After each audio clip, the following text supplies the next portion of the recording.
All right, all right. We are going to get started in just one moment. You know what? Let me be 100% honest here. I was working on a I was working on a little video that I put together, and I put a lot of work in putting this little video montage together. You know, I had some commentary, and YouTube wouldn't allow it to be posted, so I feel in some kind of way. So I'm trying to figure out about how to. I think I'm just going to post it on my website on coloredonlycafe.com. If you haven't visited coloredonlycafe.com, I'm going into my commercial mode, y'all. If you haven't visited coloredonlycafe.com, please do. Go ahead and take a perusal and definitely check out what we have developing. We have a couple of major things happening, and of course, there's nothing more major than playing Malcolm X Day. It is coming up on Wednesday, May 19th.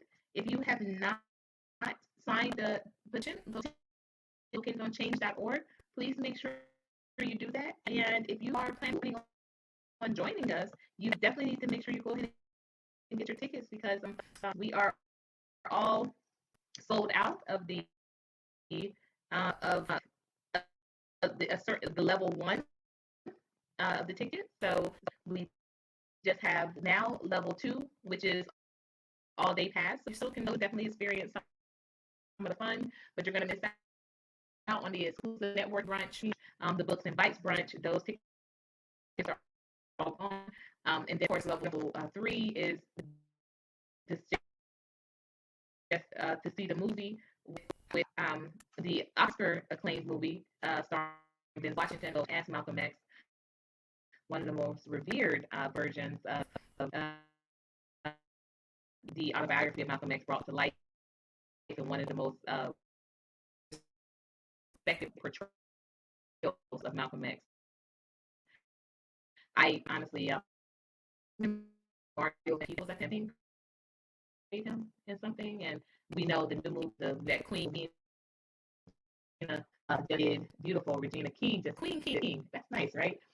She did One Night at Miami, I think it's called. Somebody correct me if I'm wrong, but I've heard some good things about the brother that portrayed Malcolm in that, but I haven't seen it yet. But it's definitely one of the most revered.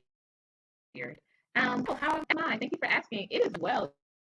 It's beautiful here in Atlanta. Oh my gosh, just absolutely gorgeous.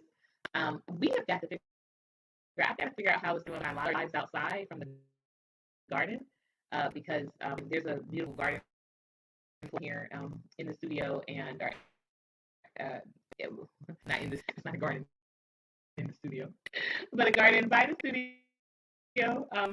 And so my children, some of their seeds they planted, they're starting to sprout.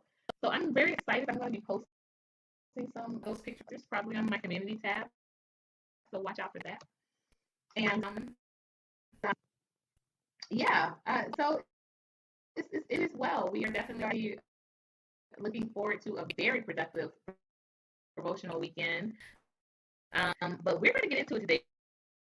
We're talking about we're going to have some members of the MX Media Group panel joining in, and we're going to be talking about what happens when our leaders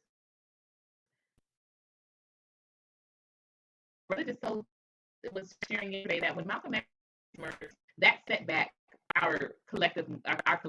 He said he felt by 1,000 years, and I think that's very powerful. I want to discuss that, and we want to actually have these conversations about is that what has stunted a lot of our growth moving forward. Oh, you said I'm a little staticky?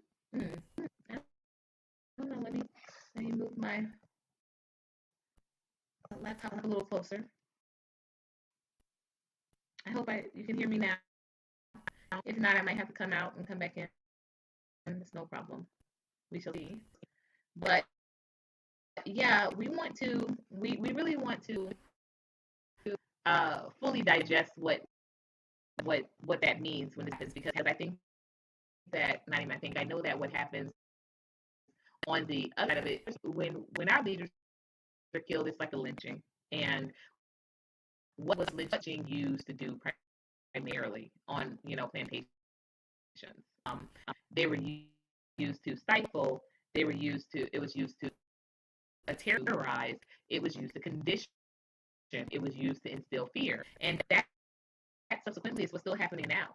That's why when it's blowing my mind how so many people are like, oh, they can't believe that, right in the same city with something like this happen once again. But why would it stop? there's nothing there's nothing to deter it stopping. Yeah, Malcolm X, the movie was incredible, and it is a long movie. So again, you know, Wednesday night, Wednesdays are our schools here don't have school. There's a virtual school there. It's an optic, kind of in the same vein that homeschools do. So it's an optic on Wednesdays, whether you want to do virtually or whether you want to, or whether you want to shift your schedule around so that you don't have those days or have to go or attend classes that day. But here it is, it's an off day on Wednesdays, and so the next day is still a school day. So we're mindful of that. So it is 3 hours. So we are starting we're starting the movie at about I think at 4:30, so that we literally get we can make sure that if you haven't seen the movie, so we'll make sure that everyone that wants to see the movie in its entirety, see the movie in its entirety. There was a big response to that for people that had never seen the Malcolm X movie, which blew my mind because yes, the Malcolm X movie was what made me want to read the book. To be very honest, the movie came out when I was about I believe I was 12 or 13, and I was just like, I got to read the book. I got to read the book. I'm kind of like that though. I'm kind of nerdy like that.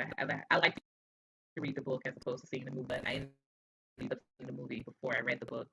Um, but then when I read it, I read it when I was 16, read it again when I was 18, and then when I was pregnant with my son, I literally just read it, just kept rereading it for the duration of my 9 month of pregnancy. And he was actually 2 weeks late, so he got some knowledge in there.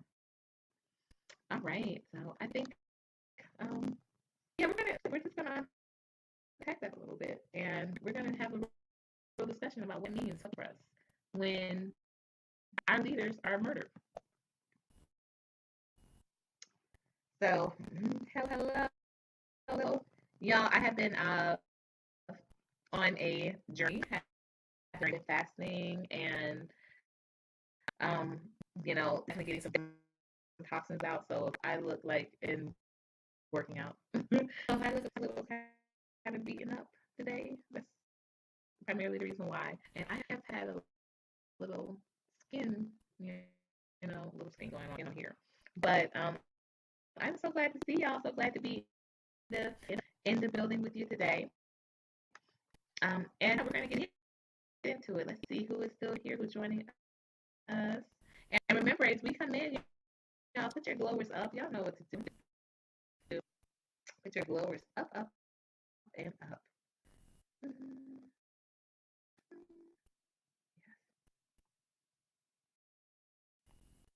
Yeah, what happens when our leaders are under attack? And and I feel this is also a good conversation because we're having a conversation, or we're discussing not only what happens when our leaders are under attack, but who are our leaders?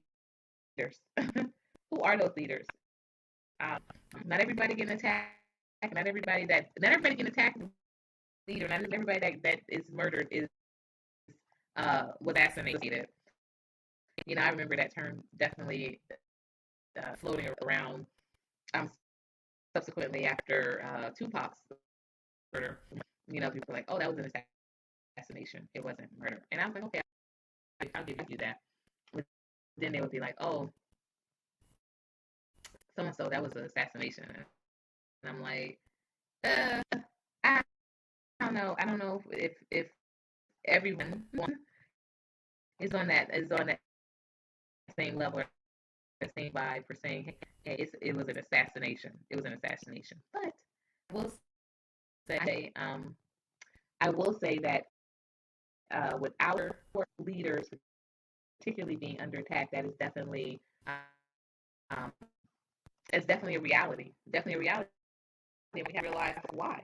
We have to realize why, because of that again, this is what it's used for. This is what it's used for. It's used to um, it's used to terrorize. It's used to condition us that we don't want to put someone else into these places. People always say, "Why was there never another Malcolm?" Well, we have to realize Malcolm and both Malcolm, Marley, and Martin Luther King never saw 40 years. And I have to be very honest. I mean, that even scares me, and you know I'm a mother of two. Um, want more. And definitely. Hey, Deacon, how are you? Welcome, welcome. Your glower. You know what to do. Um, and let's see what happened to your wrench. I gotta wrench you back up, or your torch. So let me give you your torch. Okay, welcome. So we want to talk about that. What justifies or what confirms leadership as it pertains to our culture, our community? Why is it so easy for anyone to kind of attain that status of saying that they're a leader? And the next part of that is what signifies being under attack. I'm sure a lot of you have seen. I haven't seen it yet, and I don't know if I'm going to see it actually after seeing the reviews about it.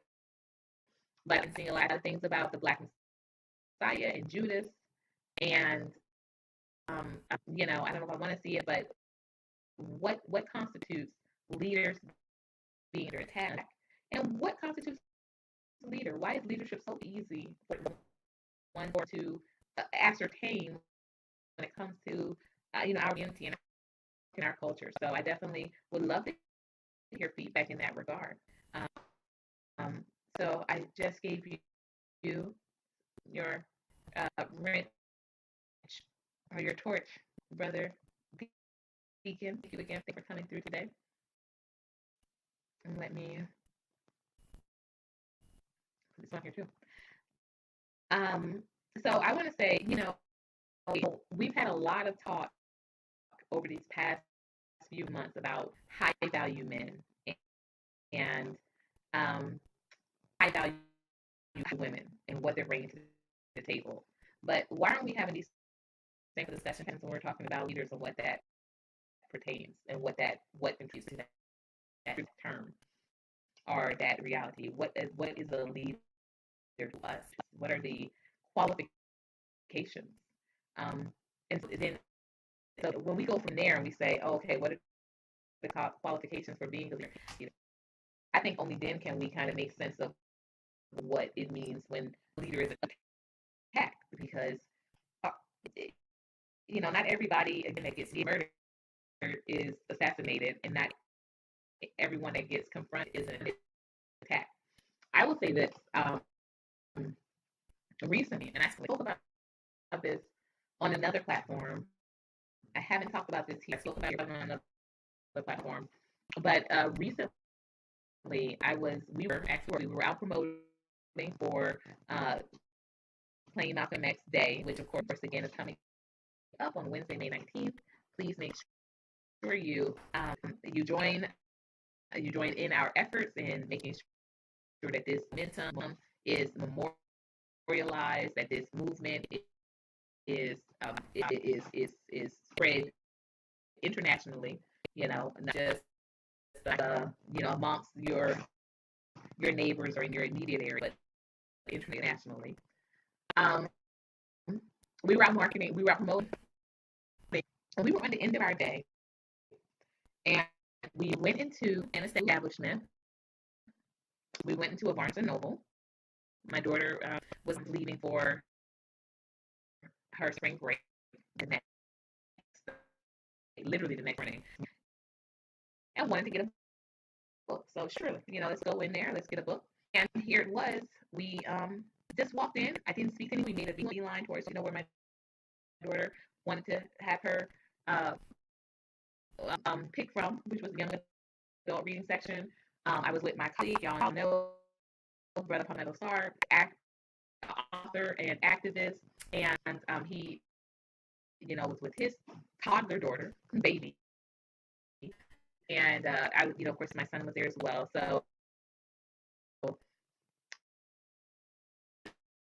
talking, we just were at the establishment, and we were harassed. I was asked what I was doing there, and it's like, wow, I thought getting a book. And so yeah, that is an attack. And I have um, spoken with Barnes and Noble about it a couple of times, and I will continue to speak to them about it. And because it was an attack. It was an attack on our space. Not just one manager came over, but also then the manager came over. So it was something that happened consistently throughout the whole time that we were, at the place. And we weren't there long. I think we were there for like 25 minutes. But within 25 minutes, they sent over not one, not two, but three people actually. They ended up, I guess, they feel like they had to have stuff. And for what? Like, we hadn't even talked to anyone. We didn't say anything. We didn't clear march anything. We just had our posters, and our posters literally simply said, "My next day is May 19th." And you know what the irony about all of this was? When I went to go get my son out of the anime section, um, what was on display but the autobiography of Malcolm X? Yeah, y'all, the autobiography of Malcolm X, the same autobiography of Malcolm X that we're going to be playing the movie. That was the book was on display by Alex Haley, and I thought, wow, this is where we are. That you can put this book out there and say, oh, you can engage people read the book, but when you have these people coming in and they have a poster that says Malcolm X Day is May 19th, that can be looked at as threatening, and that justifies you coming over and attacking, verbally harassing people that said nothing to you nor anyone else in the store because of what you deemed was a threat was simply his name. Then why aren't y'all circling around his book, in the same fashion? So very interesting. One moment, I need to take one slight look.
Sorry about that. Thank you guys again for being patient. So I would love to hear from you all as well. What constitutes being a leader? What constitutes being an attack? Do you think that was um, was that an example of being attacked, or was that like nah? That's just like typical. And unfortunately, that is typical expectation for some people. When I tell you all, I was super surprised. I was super surprised when I told you didn't talk to anyone. When we came in, we talked to no one, and we were just like, they're just because we had another event we were going to do later on that day, so we were just there quickly to get this book and to keep it moving. And it was like, oh, um, this is a problem. So, and like I said, this is not to take away from people that are literally murdered, literally assassinated, um, in order to stop them from spreading a message, from speaking, as I believe, Marley was assassinated, as I believe, of course, Martin Luther King, as I believe, Malcolm, as I believe, Medgar Evers. Um, so they're plenty that we can, honestly and with absolute absolute belief, in saying they were assassinated. These people were harassed. These people were attacked. There are many, but I think in this day and time, our ideas about leaders being under attack have somewhat shifted. Have they've somewhat um, uh, we've somewhat moved the line a bit in order to corroborate what that means. Let's see here. Okay, I am. Excuse me. I am just now getting into highlighting some comments. Definitely gonna pin that. Talking about Malcolm X, or the movie X, and how that was.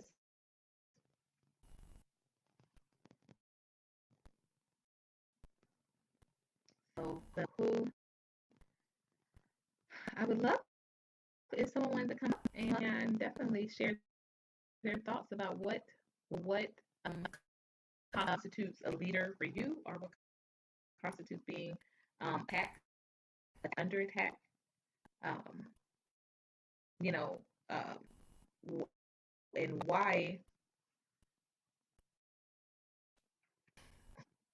that has been such a deterrent for the leadership, especially in our communities, especially in our communities. Is that the main cause of the reason why we don't have a lot of people wanting to step up to that, because people don't want to endure that attack. Also, I totally forgot to mention. So today is Jackie Robinson Day, number 842.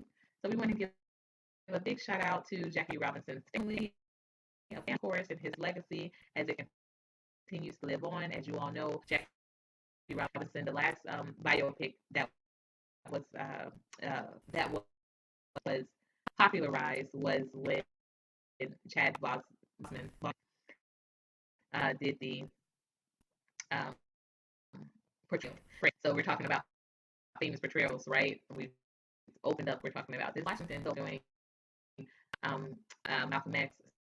So I think that it definitely should be noted and mentioned that brother Chadwick did a phenomenal job portraying brother King. Chadwick did an awesome job portraying Jackie Robinson, and was really pleased to have been given the opportunity to actually we have a park in Daytona Beach that's named after Jackie Robinson, and I was given the opportunity to actually open up a ball game with take me out to the ball game at Jackie Robinson Park, and so I was able to do that as a team. They wanted me to come back in the national anthem, y'all, and I tell you, I worked on that. I worked on it, and I ended up not going. I ended up not going, and I always think about things. I always think about that. I ended up not going to do it, and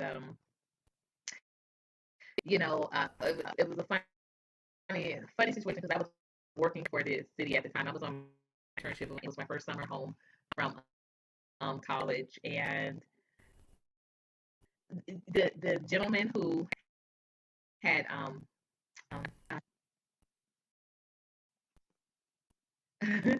um I don't know why it it scared me so much, but it did. And the person who had organized me to go, he said that it happened so often that they always had backup people. But he was mad. He was mad at me, like not mad, like upset, but he was definitely he was disappointed because he thought I had a really nice voice, and um, they take me out to the ball game. That happened out of whim. They didn't think I knew song. And I love baseball, so I knew that song back and forth. And so they were like, they contacted me the next day at work. They were like, hey, they want you to come back to sing the national anthem next week.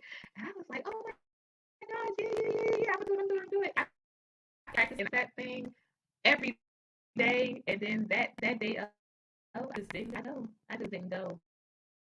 And I remember my dad was like, you don't go. And I was like, no. And my dad was like, all right.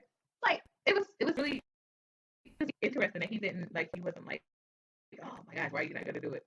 Um, wow. Okay. Okay. Okay. All right. So we do have we have someone joining us. Absolutely. In just a moment. I don't know. I'm gonna have to do this. Wow. Okay. Mm. All right. One moment. You. I'm gonna still see how I can uh, uh, uh get this media in here. But we have one joining us. Have this awesome discussion. This is a leader politics, and she is going to share a little bit about her journey. And I can't wait to introduce her to you all. Just a very fun, brilliant young woman that I literally recently met. But just her whole energy is totally engaging. So one was looking forward to introducing to you all tonight. So one moment, you all, let me just get her situated and in, and we're going to continue with this conversation.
hear. Can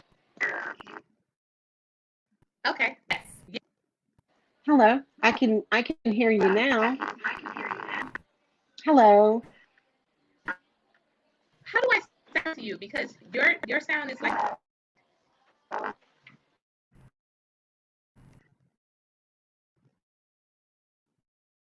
does it sound clear? I might have to come out and come back in, which is no problem. So welcome to this panel today. Thanks for coming on board. I know that you have, you're doing a lot right now. So thanks for, having this discussion with us today. Yes, So the it, discussion, it's what we're focused on today, our topic is what happens when our leaders are under attack. So there are a couple of things that I actually propose to the audience to weigh in or to engage with this topic about. The first thing is what constitutes a leader. So I would love to hear, your response and your ideas on that, and also what constitutes a leader being under attack. What are the various forms that are obstacles that you need leaders facing, or even in yourself and what you've experienced. I shared something that happened to me very recently when I was out promoting for the Malcolm X Day here in Atlanta. I was actually harassed when I went into Barnes and Noble with a poster, and the poster wasn't held high or anything like that. It was tucked under my arm, even. As we were there just to get a book, but I was stopped by not one, not two, but three of their workers, and uh, that was that. I think harassment is a form of attack, and so just would definitely love to hear your feedback or your contribution to this conversation, and introduce yourself to our global nation. We're here for you. I'm going to put myself on mute okay. and going to cam off so that you can have the full floor. Well, I thank you. Oceans of thanks, Courtney, for the invitation. Thank you for including me in your discussion today. I am Naomi Cyrus, and it is my pleasure to participate in your broadcast. You asked me my opinion of what it takes or the definition of a strong leader. And my answer to that, first and foremost, and I'm hoping that I am transmitting well with cutting cut-ins and outs that were going on when you were speaking earlier.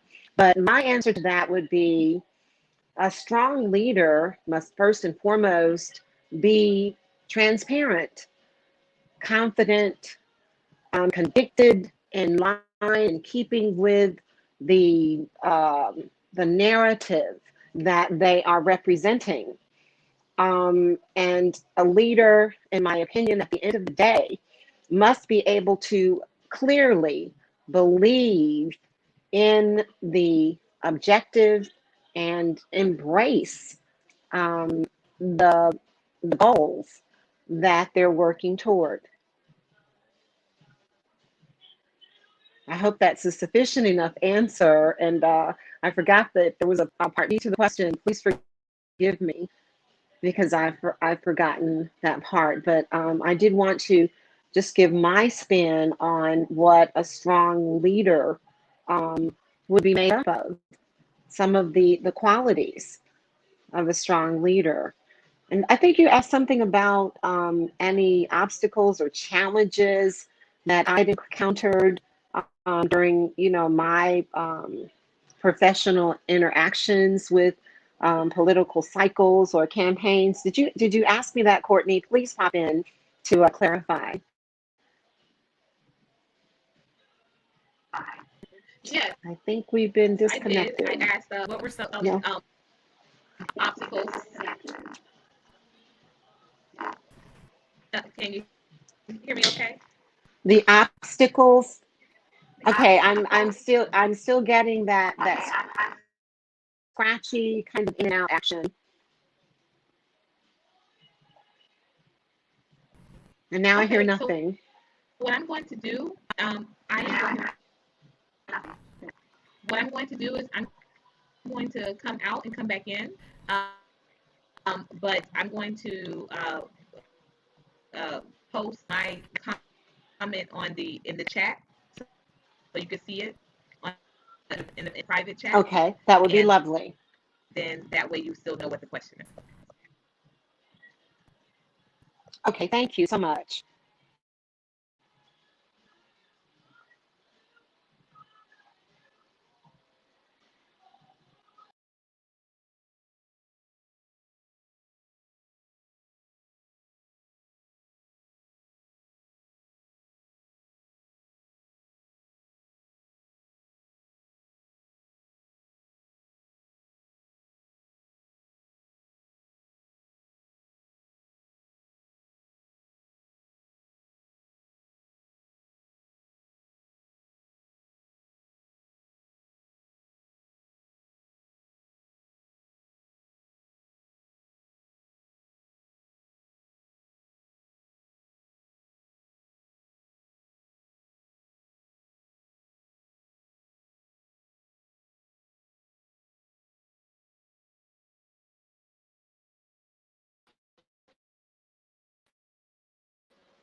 So now there's change.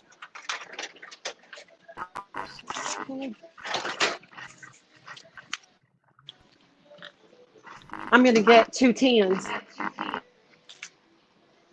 Hello? Courtney, oceans of apologies. I think we're just having major connectivity issues.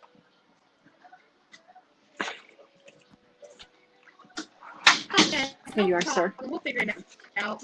I'm going to go out and in so you won't see me for a couple of seconds. But I posted my question. Okay.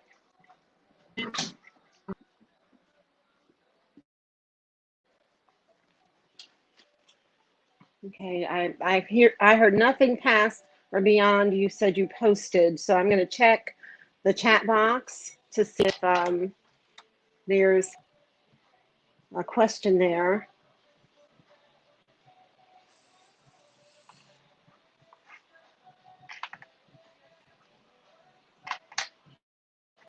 Okay. I see nothing there.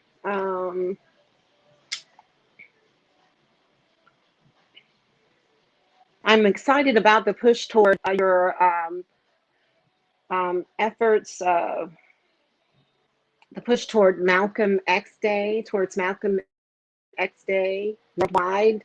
I think that is really long overdue. And I'm excited to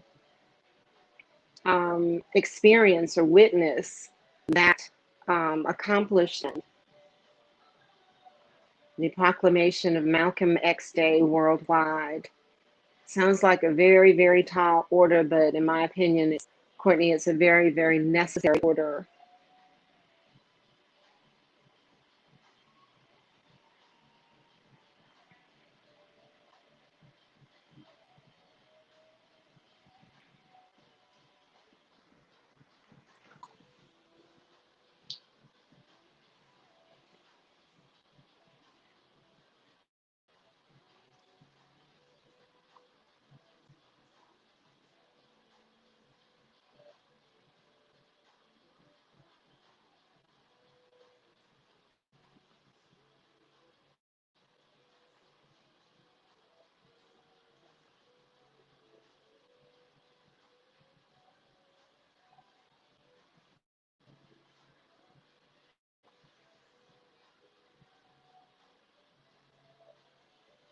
I think we're just pretty much on hold for a sec, waiting for the host to return.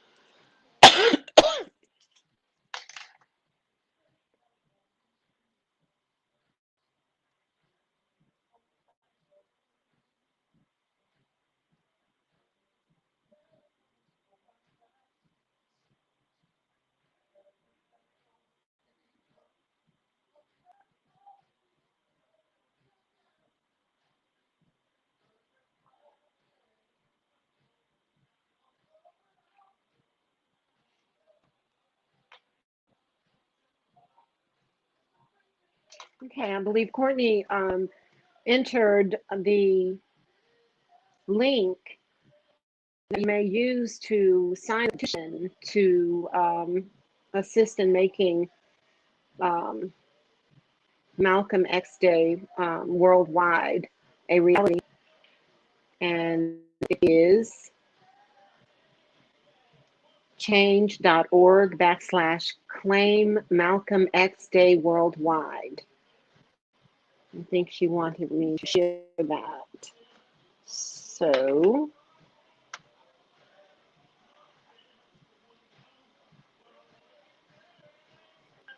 hello to everybody who's on. I'm sure the Glow Nation is thrilled to have such sensational supporters.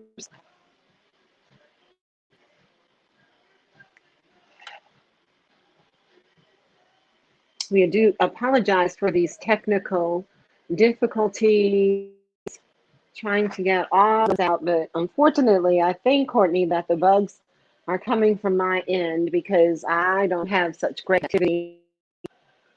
Here you are. Well, almost.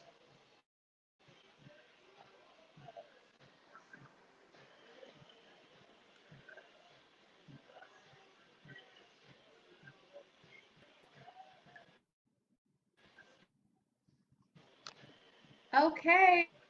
Hey, can you hear me now? Am I better? I can hear you now. I can, and there's no cutting, clipping and carrying on. Yeah.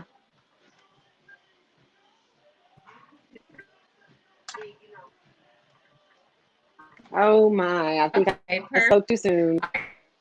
We're back for real. Thank you so much for shouting out that the audio. And we want to welcome a few people joined the room in my absence. So we want to welcome Blind Guy, his wife, your life. Thank you for stopping in, for popping in. These glowers up. Make sure you put these glowers up. So Naomi, want to circle back around to the question in the back chat. I don't know if you were able to see it or not. I did mention you face any type of attack or harassment since you have presented, yourself as a leader. And I love how you always say, representation matters. It does. So this is what's key. And do you think that as being a female in leadership, are you under any, more attack as opposed to someone else in it? And please feel free to give a little bit of your background, introduce yourself to Glow Nation. We have a few people here now, a few people joined in my absence. So I am so glad that I wasn't gone too long. But thank you all again for your patience and Yes. thank you for being with us today as we glow up with Miss Naomi Cyrus. So I'm going to put myself on mute and I Oh, am coming off camera to give you your time. okay. Well, thank you. Thanks again, Courtney. Again, thanks for the amazing invitation, the sensational introduction. I'm just a country girl. I'm a Southern girl. I reside in Alabama. And to answer your question regarding encounter possibly um, attacks in my leadership role. Recently, I think during the last election cycle, I was pretty blown away when we were doing knock campaigns, canvassing in an area of West Alabama in a particular neighborhood. I won't, go specific, but we had canvassers out who were pretty much attacked by individuals in the neighborhood, told that, they needed to get out of their neighborhood. They were not welcome there and it was illegal what they were doing and don't read this literature, this, that, and the third.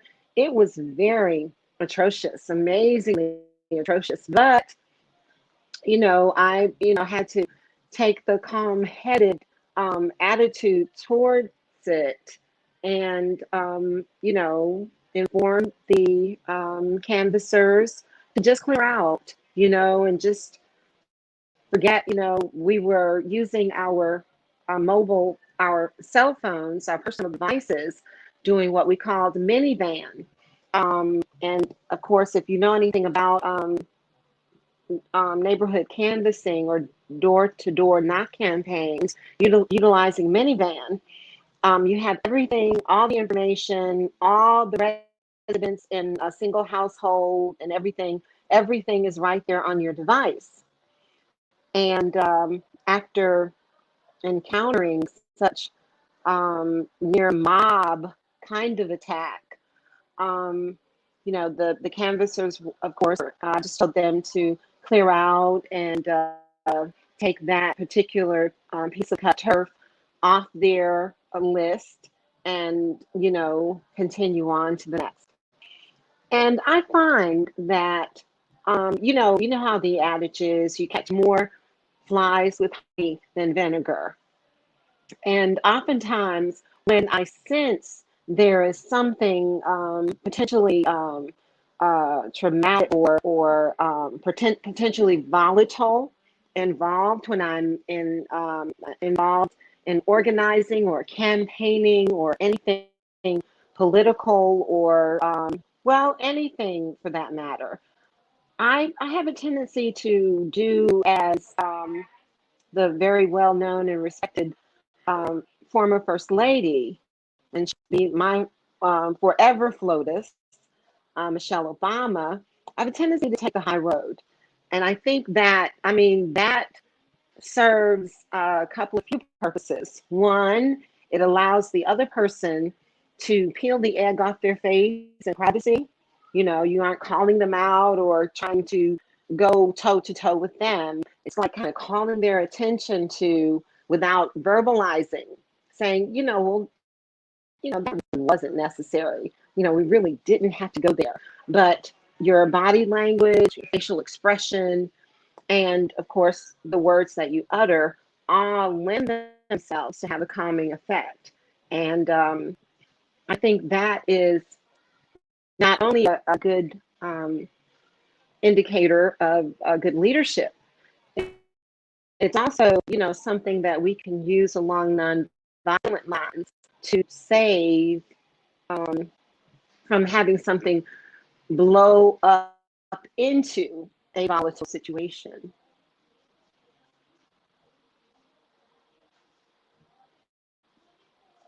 Let me see. There's a couple of other things in the chat box. I definitely hear you. Oh, okay. Yeah, it's amazing that, um, so it's amazing that we can have similar stories because my campaign workers were actually attacked by another campaign workers crew What? Oh my God. and And from the same camp or from the competition?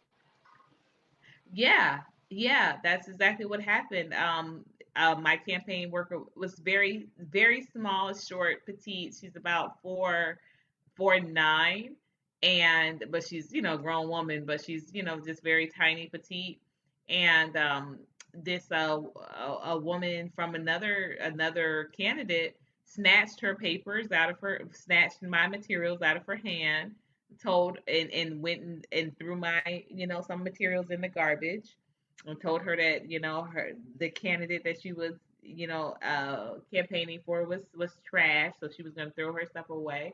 And when we talk about leaders being attacked, I think that a lot of times we don't consider that part of it. That we think that, like you said, hey, we're gonna run into these things when we're going into people's neighborhoods, or we're calling, doing the robocalls or the call banks, and we expect it there.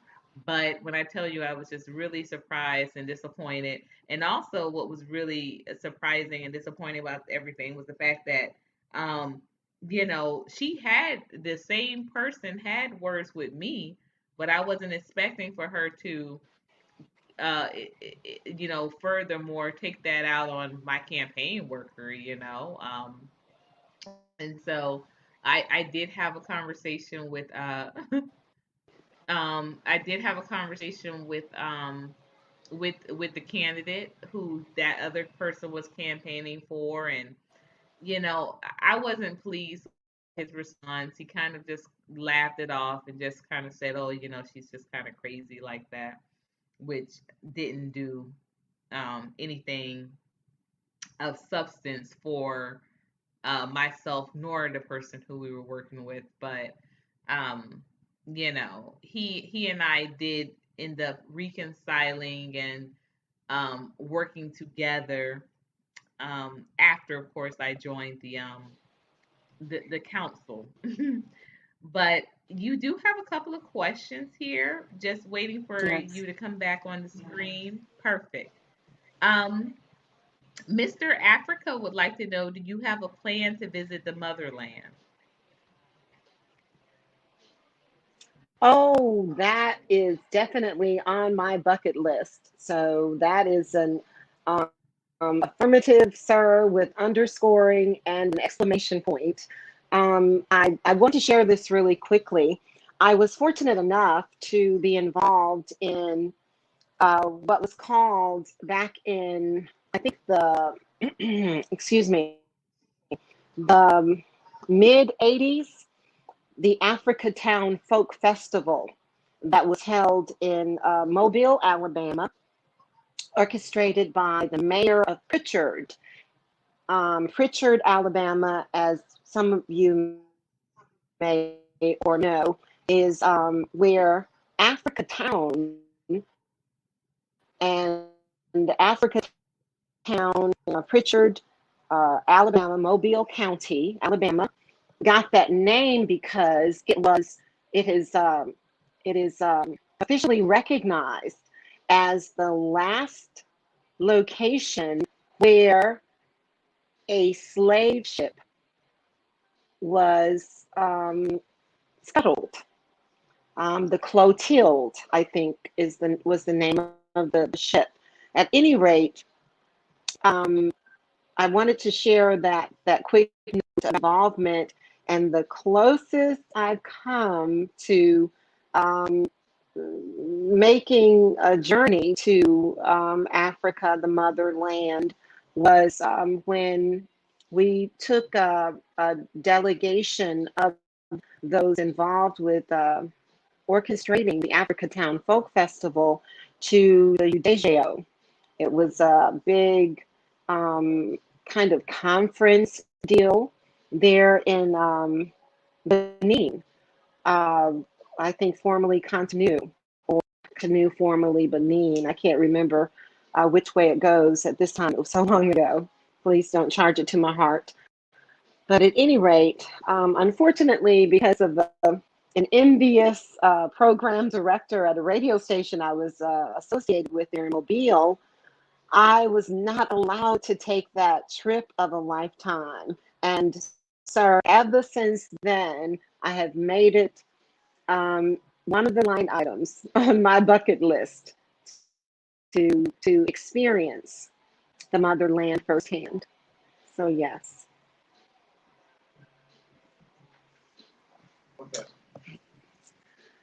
If That you'll is excuse me excellent. just Mr. one Africa is second, pleased. Hmm. Courtney, I will be right back. Please give me one second. Perfect. Okay.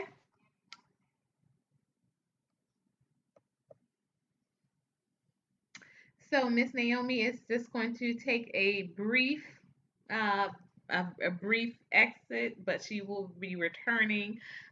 Please keep these questions coming in. We're going to have Naomi share more about what she is doing on the campaign trail. As of right now, she is petitioning for a very instrumental or influential seat in Alabama where she is. And we're going to talk a little bit more about that when she returns. And what did leadership look like to her growing up? What leaders encouraged or inspired her to become a leader? And also, we're going to have her answer that burning question: does she think that female leaders are more so under attack than male leadership, and how that has influenced her decision making, or how has that influenced her career, or ambitions? I definitely am very vocal about the fact that there is nothing more lonely to me than being a single person on a dais, because when you're up on the dais and you're supposed to represent a community, but you are single in regards to relationship, that definitely does get a little difficult, and it can be lonesome. So I see we have a request for an update on the Colored Only Cafe. Ooh, what do you would you like to know?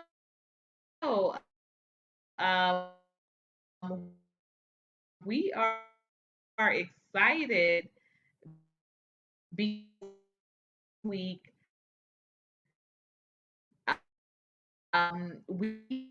last week we sold out of the curry pad thai, we sold out the omelet, curry, we sold out of day waffles, we sold out of grove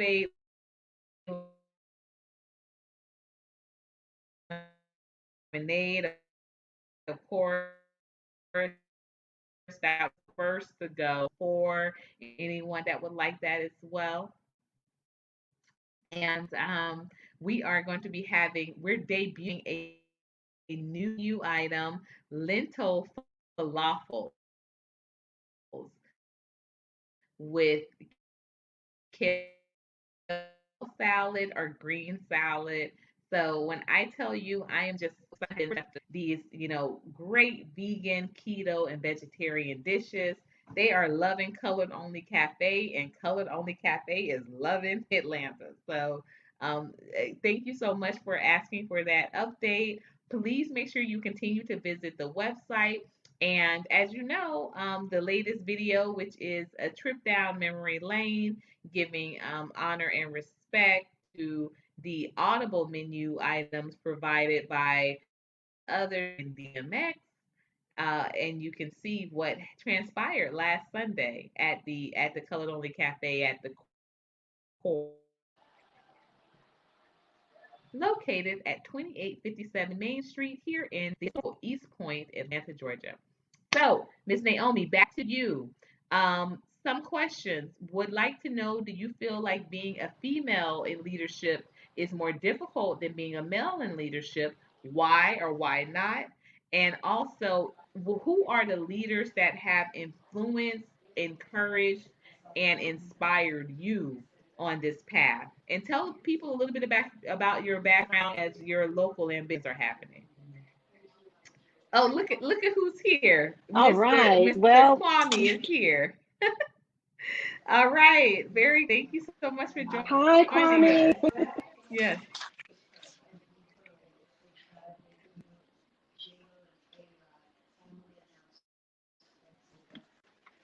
Um, I hate to ask for another moment of grace, Courtney. Again, please forgive me. If you don't mind, can I just duck out just another second and I'll be right back?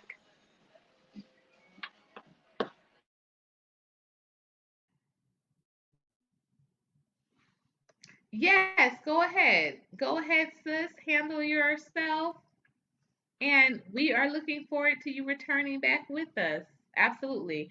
And by popular request, demand, I just dropped um, the website in the link. However, I am going to put it also, I'm going to pin that and put it up. Oh, actually, you know what? I'm going to pin Kwame's hello, but I am going to put that on the banner. That's what I would do. That's what I would do. Okay. What's cooking? Popular items. Popular items have definitely been the Grove lemonade. That is a hit. Kwame can attest to that. Um, also the kale salad. Oh, kale, yeah, you already know. That is definitely. But we were really pleased and absolutely floored by the reception of the curry pad thai on Sunday. Um, I had a pretty, what I considered a decent size, and we were done with that probably about 4 o'clock. And so again, we brunch all day on the second Sunday. So I had to double up on my keto waffles, my keto omelets rather, which are just an egg omelet with the curry sauce, because we sold out of all of the pad thai, all of the noodles, the rice noodles. Then I started doing it just with the vegetable shred. We had cabbage, we had kale, and carrots in the vegetable shred, and then that sold out. And so I had to just go with doing the keto and the Belgian waffles. The Belgian beignet waffles sold out as well. So Sunday was just an amazing day. Amazing day. People literally, they were well, we were outside the entire day, which is something that we usually don't do. Usually we do outside for 2 hours and inside the establishment for the about 3 hours. But this time we stayed outside all day. And so we were outside for a total of 6 hours. And when I tell you all, 7 hours actually, I didn't sit down. I never sat down. Not that I usually do anyway, but even if I wanted to, I couldn't have on Sunday. Between the drinks, between the pad thai, between people asking questions and being so engaged about Claim Malcolm X Day, people literally came in, got food, and got tours of the facility. It was just a phenomenal day. I just felt like brother, and I think if I'm not mistaken, that might have been the first day of Ramadan, because we had a couple of people of the Islamic faith visit us, and they didn't take product because they were, of course, fasting, but they left considerable contributions just in preparation for Malcolm X's big day. Remember, it's Wednesday, May 19th.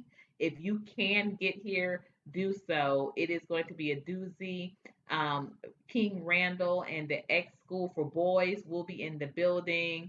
It's Queen Evelina from WQEB will be in the building. So we're just expecting just an amazing day of celebration, of honor, of respect and reflection. And we want you to come break bread. As you know, Colored Only Cafe will be serving all day that day. So I do believe Miss Naomi is back with us.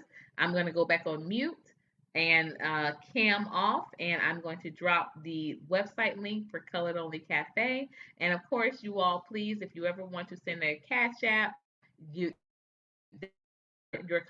contributions go to to the management of the cafe, as well as to support the event upcoming. So with that being said, I'm going to cam off, going to mute, and going to jump back into the chat, where I love to be when we have a great speaker.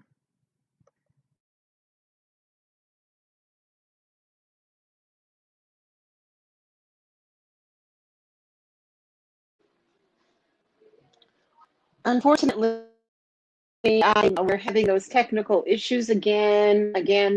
Courtney, I cannot hear you, and I do apologize. I don't know if you've popped out to re-enter. Let me see.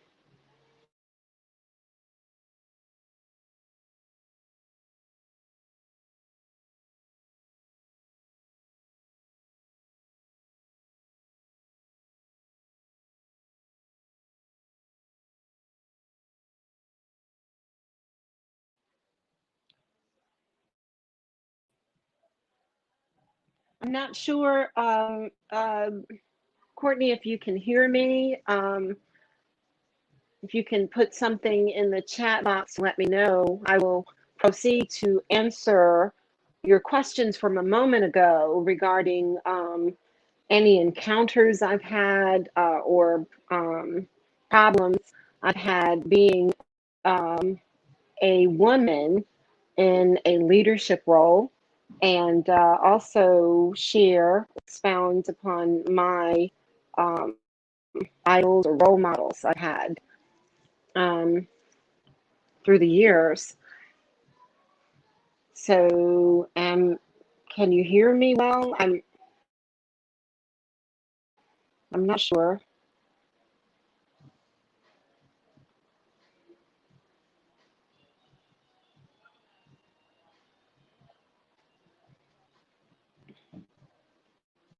Okay, so I will go ahead and expound upon the obstacles, I guess, that I've encountered being a female in a leadership position. Misogyny is it's just such a sensational thing, and having come from a professional background as a broadcast announcer slash journalist for radio, for television, um, during the early days, say back in the 80s and the 90s, especially in radio, it was like, let's see, I was just trying to check the chat box quickly, Courtney, to make sure I'm transmitting. But yeah, in the 80s and the 90s, my experience as a professional in broadcast journalism, doing radio news, pounding a beat for a news operation out of Montgomery, Alabama. It was not uncommon to frequently be reminded that, radio was not designed for the gentler, gender. I'm trying to put it as politely as I possibly can. Radio is for the good old boys, in other words. And I was undaunted by, comments of that nature. And okay, Kwame, I'm trying to answer as best I can, not trying to rattle so much, but I don't internalize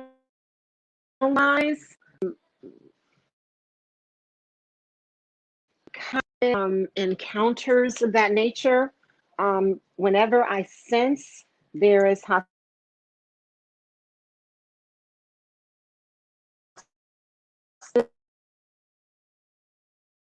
I'm even stronger, keep pushing even harder. And I do apologize, but I've got to, I'm sorry.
apologize for that. It seems like we have lost audio from Naomi. But please, someone put up a glower or a glow symbol if you can hear me. Okay. Um, I don't know, but please let me know. I can see you, Naomi, but I don't think we can hear you. Uh, Kwame asks, "Is there a moderator?" I Now cannot you're a hear. moderator. I'm sorry, Yay, I Kwame. cannot hear. Okay, I can hear you, but you Well, can't hear Courtney, me. may I try leaving and coming back? Do you think that would help? But we can hear you. I want to make sure people can hear me. Oh, I people say they can hear me, and I can hear you, but you can't hear me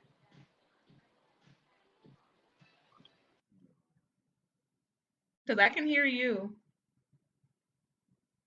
Oh, he says we can. He can hear both of us. Much. Okay, I think she's gonna try to go out and come back in. But yes, so I'm loving the conversation. It's always a pleasure for me to hear the experiences from other females in politics, and we thank you again everyone for your patience today. We're trying to figure this all out together. But let me also take the moment to do what I always do, but give a big shout out to where we are, where I am recording from.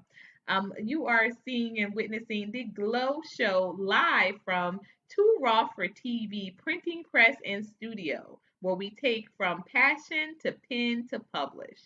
So please make sure, again, if you would like to contribute and support this particular studio in our efforts, do not hesitate to download that book down there at the bottom. That's 3 Steps to End Racism Right Now. Visit coloredonlycafe.com. You can also support through Cash App. That is App, who owns the studio, well as you can Cash App to Blow Up Omega, which is myself. So to contribute to the or support the efforts of the studio or to support the Glow Show, you all know what to do. Absolutely, we're gonna bring Miss Naomi back up. Hey, Sir Senior, thank you for making Sir Senior you an email of the show tomorrow. Please let me know if you're gonna be able to join. All right, welcome back, Miss Naomi. You're Thank okay you. Oceans now? of thanks. I hope so. I hope we can get through without so many technical interruptions. And I do apologize. Love I that. think these things are happening on my end, My favorite Courtney, not on yours. anthems of time. So whenever you say oceans of things, I think about that. Oh, say again, I heard oceans of thanks, and I think about that. I didn't hear what you said before. It Can't hear cut me okay. out again. So Yeah, I said that oceans is one of my favorite worship songs. of all time. So whenever you say oceans of things, I yeah, oh, the okay, okay. worship. I It's heard you. Heard worship. you loud and clear. Not even a melody. It's a worship anthem of all time. So yes, I would love Wow. to know, and Kwame asked too. I don't know if you answered this because again the audio was kind of going in and out. But who are some leaders that have inspired you? I did hear what you said in regards to your communications journey, which was another reason why I was so excited about getting you onto the program because we have that in our background as Can you well. put these over there? Um, so Yes, yes, and you're absolutely right. Is the communications and media field, as you would a lot of people I think outside of the field are very surprised that it's not as welcoming and inviting and engaging for females as you would think it should be. Like, want to see the pretty face on TV, right? Or who doesn't want to hear pretty voice? Well, it becomes difficult or exactly. problematic because sometimes That's the only thing that they want from you. It's just your voice or your image. They don't want what your thoughts or ideas are. They don't want your contributions to the conversation. They just want the image or the voice.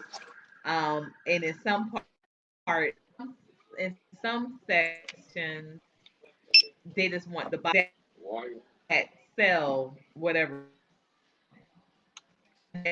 good. They don't really want to be beyond those body parts. So I would love to hear a little bit more about your experiences within communications and what led you, as Kwame shared, what led you to want to lead in the liberal.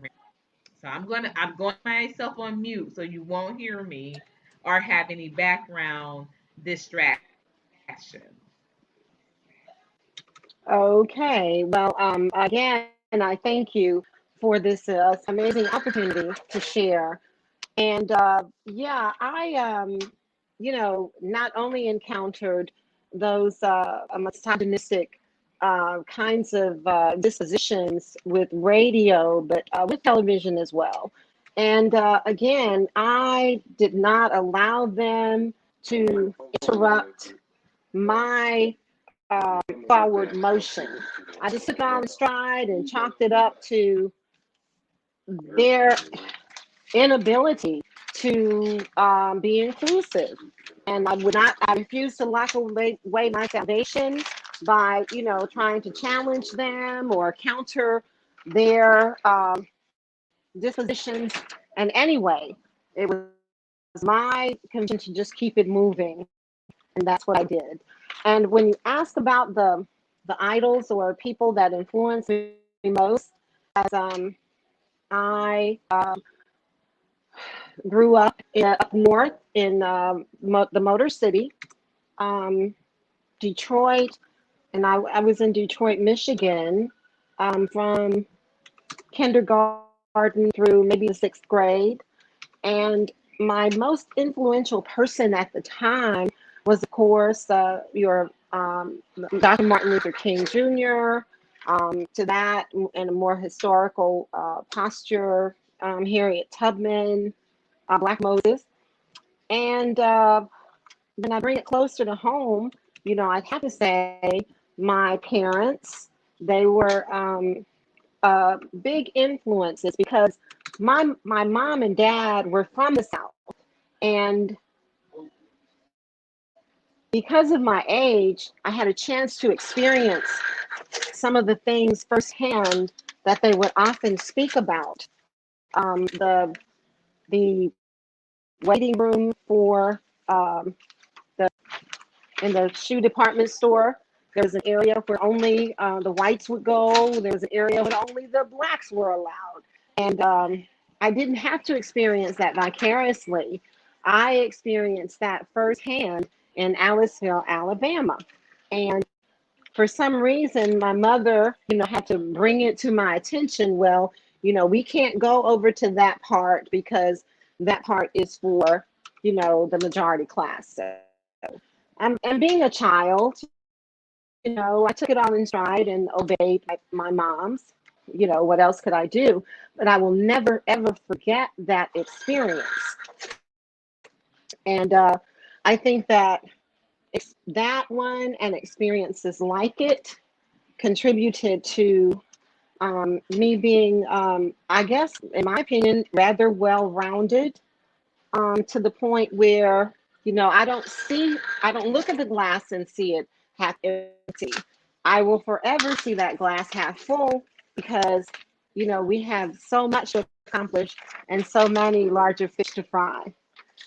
Um, Let me see. I hope I sufficiently answered your question. Multitasking is not one of my fortes. So, Courtney, I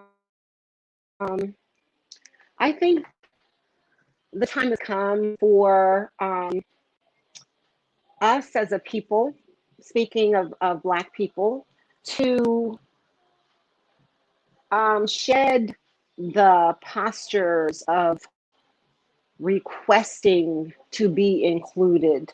I think if more of us, Courtney, took on the kind of mantra that you have working for you, implement your own system, calling it what you want to call it, not trying to intentionally offend anybody. And if you do offend them, well, that's them. Go on and take that offense and go somewhere.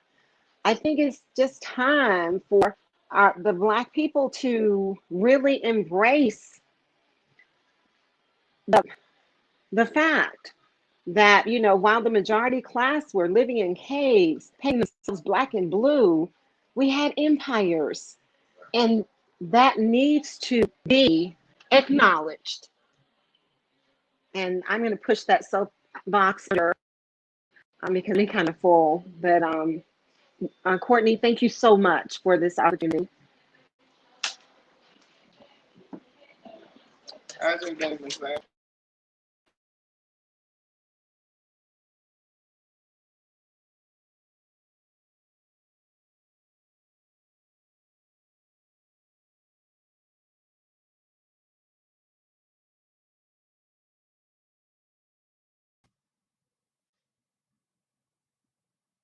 Well, I can definitely just applaud you as well as your parents. I always love to hear uh, the parents that have such a role, an influential role on the adding value to your children's legacy.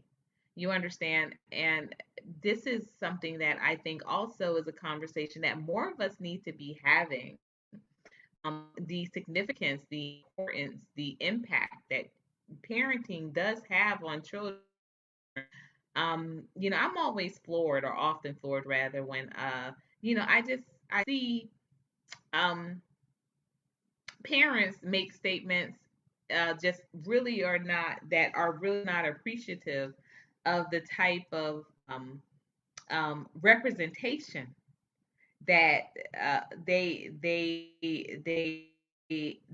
show that they are not aware of the representation and the significance of the representation that they in fact have children. um you know for them to say, well, they don't listen to me, or they don't care what I have to say in the education industry, that can be further from the truth. No matter how much time a child spends out of that home, that they when they go home, they still are looking to their parents in some fashion for upliftment.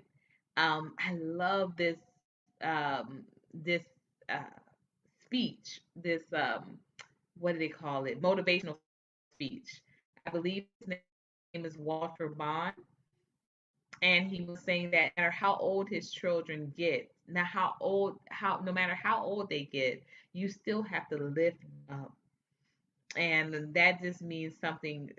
It's just a real value to me because um, I just realized when I hit a certain age in my personal life that my life wasn't about me. It was literally about the representation that I was going to be giving to my children.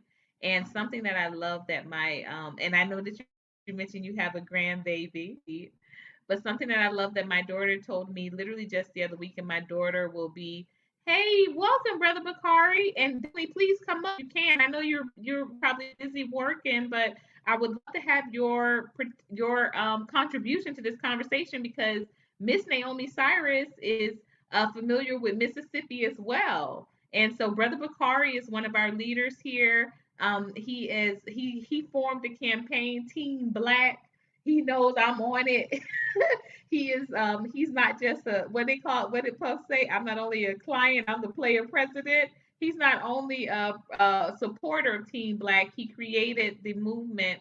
And I'm so pleased to have that he's in the chat today because we had a talk earlier today, and he told me he was going to be super busy, but he was going to try to contribute if he could or come by. So if you can, I'm going to drop the link, Brother Bakari. Please come on up to the panel if you can. We're talking about leaders the insignificance of them, what happens when we're under attack. And I was speaking with Sis Naomi about the difficulties of being a female in leadership positions. So, but I would love to have you come on up if you can, just for a few moments to share some of your thoughts in regards to this topic. I know as a member of MX Media Group, you are always welcome to the stage. So let me get that link there. I'm going to drop it in the chat for you could just join in the conversation. Y'all know I don't like on this day is alone. That's why I'm always looking for the one Miss Naomi. And Miss Naomi, you have to share a little bit more about your musical background.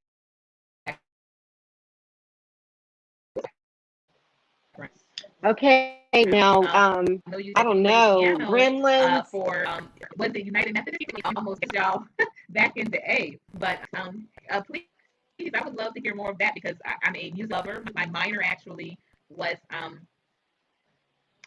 was dance with the was theater with the focus on theatrical dance. And I always tell people here I'm a bit of a DJ anyway. That's why I always have some music going. All right. But would love to hear that and your background.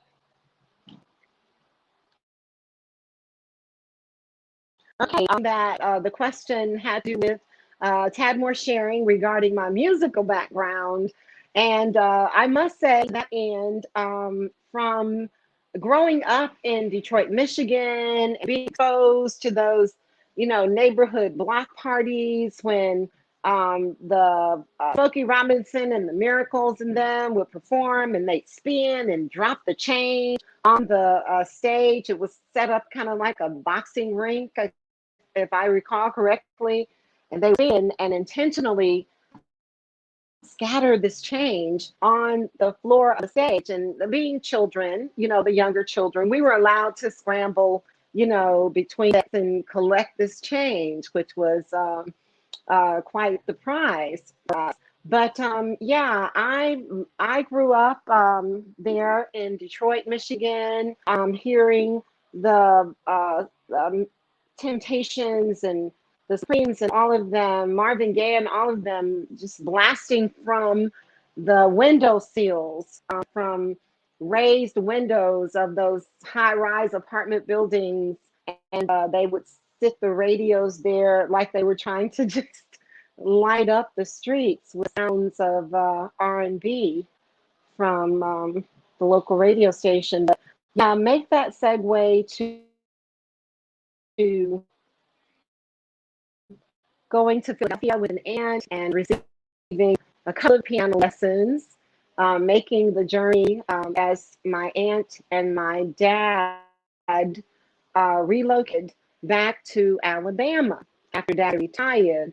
And I continued lessons with one of the local piano teachers who just happened to be the church musician for my home church. So from there, I, began playing piano for my home church initially. I think maybe I was in maybe the ninth grade, and I segued from there to playing for other churches, other denominations, and I really lucked out once I married and moved to Miami. I was able to find a United Methodist Church there in Liberty City in need of a church. So I kind of took on that challenge, and it just wealth of cultural exposure for me. In addition to Methodism, I was exposed to the members of this United Methodist Church and the way they would, have their fundraisers selling the conch fritters and the conch salad, and like being exposed to really how you really make the peas and rice. Awful nice. Okay. I remember Kona Pa there in Miami. She was a super inspiration to me because she was a fashion designer. And I remember her very vividly because she was a super Marvin Gaye fan. And Marvin Gaye, it just so happened that he, of course, was killed by his dad during the time I was in Miami. And Kona Pa, she was devastated, and I shall never forget that experience. Not only because of the historical part about Marvin passing, but because of how it impacted her, and just all of those experiences in a neat little package, I guess, um, kind of helped me to continue to hone my skills toward church music, playing for various churches here in West Alabama. I've studied music a little bit there in college. Um, I attended United Methodist Church School there in Montgomery, Alabama, not far from Alabama State, that amazing HBCU there in the cradle of the civil rights movement. So, yeah, I've always enjoyed music. That's always been like an escape for me. And when you think in terms of the stories you hear regarding Black Wall Street, I've heard that mentioned so much in the past couple of few days. Um, One of the things that sticks out in my mind about Greenwood was the fact that there were almost all the homes had pianos in them. Can you believe it? And of course, as they took away and erased all of those accomplishments of my people there on Black Wall Street or in that community of Greenwood, um, I think I reflect on the fact that, they really interrupted a lot of accomplishment. We could have had some sensational composers come out of that area alone if it were not interrupted so traumatically. I hope I've answered your question. I do apologize for rambling, but I'm behind and I want to share as fast as I can. You can probably hear me turning my head.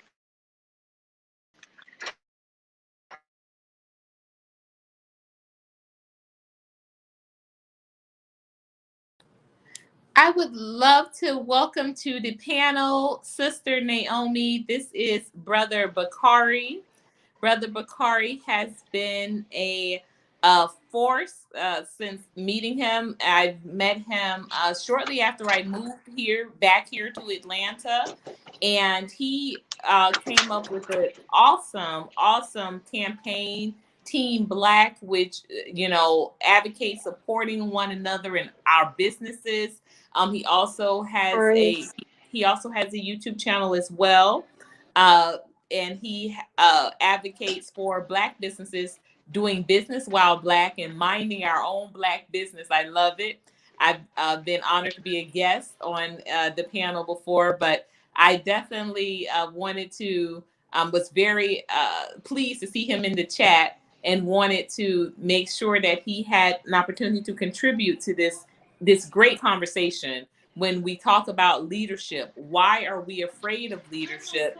And is the threat to our leaders very real? And what do we do when we have such a threat to being leadership? How do we motivate the next generation to be leaders? So I'm going to go back on mute, and I thank you both for being here and contributing to this conversation today.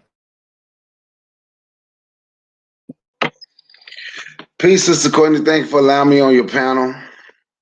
Peace, Sister Naomi. Is that the name, Naomi?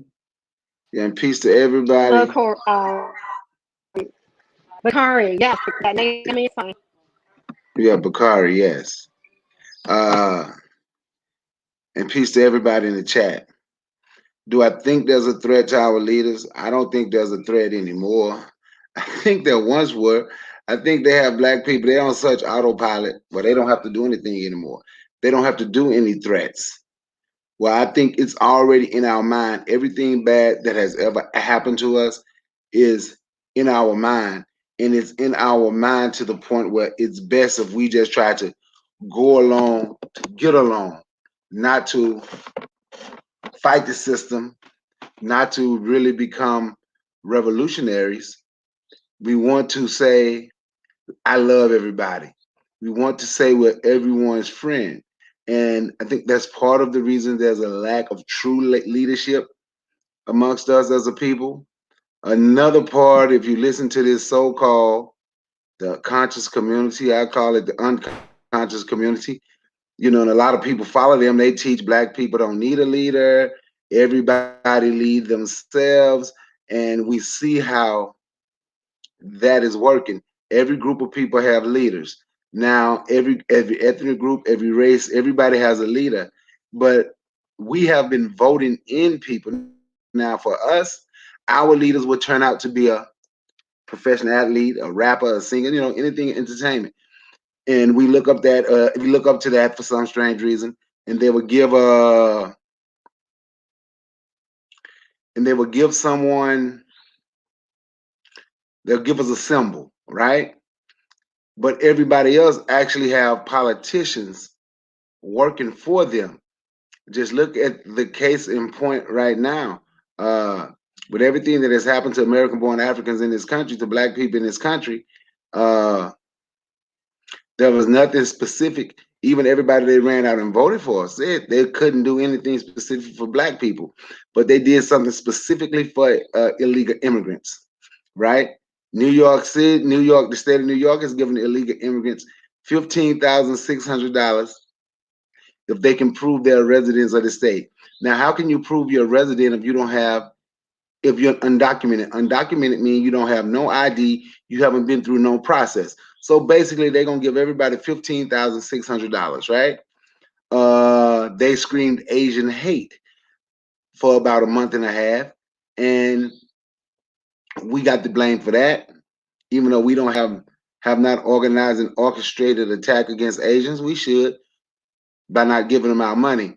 But that's another case, and they're getting $50 million because they have politicians that speaks up for them. See, their leaders who they vote in look out for them. Even if you read the what we have, the Black Congressional Caucus, it want to engulfs everybody. Read the Hispanic Congressional Caucus or the Latino Congressional Caucus, whatever it's called. I can't remember. It's either Latino or Hispanic, and it's strictly for them. We have been voting and being happy because a Democrat is in office, and none of these people in office, be it Democrat or Republican, have not done anything for us at all. So we are running around out here like lost, I don't want to say children, but sometimes when it comes to this system and when it comes to other races and other groups of people, we do act like children to them because we will ask the people that's attacking us to, will you please tell your brother and your sister, give me 1 second, I'm gonna let this window down. That little dog is making a lot of noise. Uh, we will ask those people who's attacking us, can y'all make them leave us alone? Our leadership is not there. But we need real leadership, and that's what we have to work on, a real true national leader who's for us and only us, not no one who's going to come in and start bringing in broad ambiguous terms like people of color, minority, melanated people, poor folks. We don't need no broad ambiguous terms. We don't need people because we have fought for civil rights and we still talking about civil. I don't even know who civil is. Civil got all the rights they need. When it's black people from this country going to get their rights. And that's just my take on it. That's what our leadership need to be working toward. Love that. Definitely. And you know what? You started off with such a strong statement that I kind of um just drew from a really powerful speech that Jim Rohn said. if there is no enemy within, the enemy outside can do us no harm. Now, do I believe that our leaders are under attack? I do, but I do believe that the biggest threat is what you said. I agree with that, Brother Bakari. That it's the inside. We are so conditioned now to just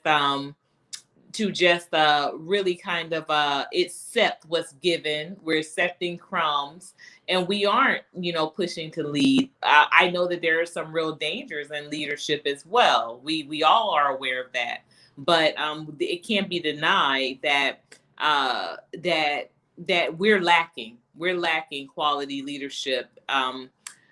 Sister Naomi, anything you would like to contribute to what Brother Kari said, either responding or offering a new angle of looking at the question proposed in regards to leadership? Please weigh in.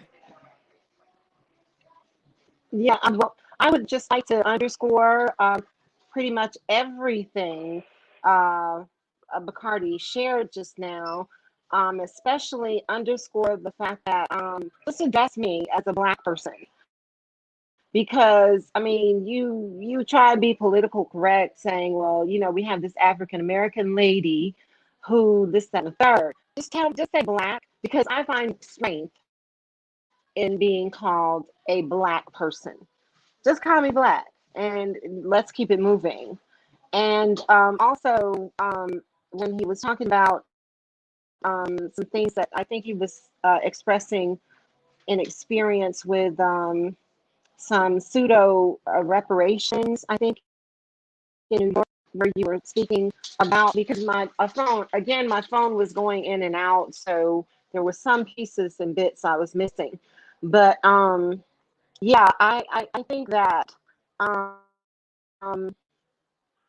in a collective manner, my people should just, forget about trying to begging to be included. And let's just do our own thing, guys. Let's just create and accomplish our own and not, bow down to having to continuously beg to be included.